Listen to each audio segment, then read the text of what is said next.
మాజీ ఎమ్మెల్యే గోపిరెడ్డి శ్రీనివాసరెడ్డిపై పల్నాడు జిల్లా ఎస్పీకి ఎమ్మెల్యే అరవింద్ బాబు ఫిర్యాదు చేశారు. గోపిరెడ్డి శ్రీనివాసరెడ్డి హత్య రాజకీయాలు చేస్తున్నారని ఎమ్మెల్యే అరవింద్ బాబు తీవ్ర ఆరోపణలు చేశారు. గత కొన్ని రోజుల క్రితం నరసరావుపేటలో జరిగిన హత్య కేసులో గోపిరెడ్డి పాత్ర ఉందన్నారు. గోపిరెడ్డి శ్రీనివాసరెడ్డిపై చర్యలు తీసుకోవాలని ఎమ్మెల్యే అరవింద్ బాబు డిమాండ్ చేశారు.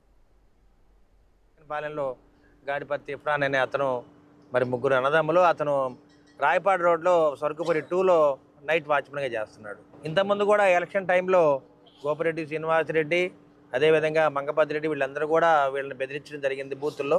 అదేవిధంగా అక్కడున్న రౌడీ షీటర్ వాడు ఖాదర్ ఒకడు వాళ్ళ తమ్ముడు పిల్లలు వీళ్ళందరూ కూడా వీళ్ళ మీద దాడులు చేయటం, ఎలక్షన్ రోజు నుంచి కూడా వీళ్ళ మీద కక్ష కట్టి వీళ్ళని ఏదో విధంగా హతమారుద్దామని చెప్పి వాళ్ళు ప్రయత్నం చేస్తున్నారు. ఇవన్నీ కూడా పోలీసులు కూడా దృష్టికి తీసుకెళ్ళడం జరిగింది.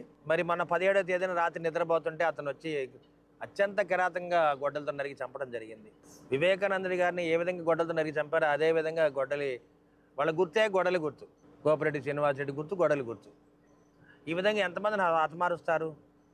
పేద ప్రజలు ఈ విధంగా మరి కుటుంబం పెద్దపోతే మరి ఆయన భార్య పిల్లలు ముగ్గురు పిల్లలు ఏ విధంగా బతకాలి ఒకసారి ఆలోచన చేయండి. కనీసం మానవత్వం లేకుండా మానవుడి రూపంలో ఉన్న మృగాన్ని నువ్వు ప్రజల్లో తిరిగే హక్కు నీకు లేదు. అసలు ప్రజలు నీకు బుద్ధి చెప్పారు, అయినా సిగ్గు ఎగ్గు లేదు నీకు.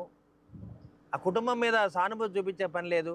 అసలు ఆ హత్య జరిగినప్పుడు ఆ వ్యక్తి చనిపోయినప్పుడు పార్టీలకు సంబంధం లేకుండా ఆ కుటుంబాన్ని ఎలా ఆదుకోవాలి, ఏ విధంగా అండగా ఉండాలని మరి ఉమ్మడి కుటుంబం తరఫున అందరం కూడా ప్రయత్నం చేస్తుంటే నువ్వు ఈ విధంగా చేష్టలు చేయడం అనేది దుర్మార్గపు ఆలోచన ఉన్న మానవ మృగం రూపంలో ఉన్న ఒక మృగానివి నువ్వు.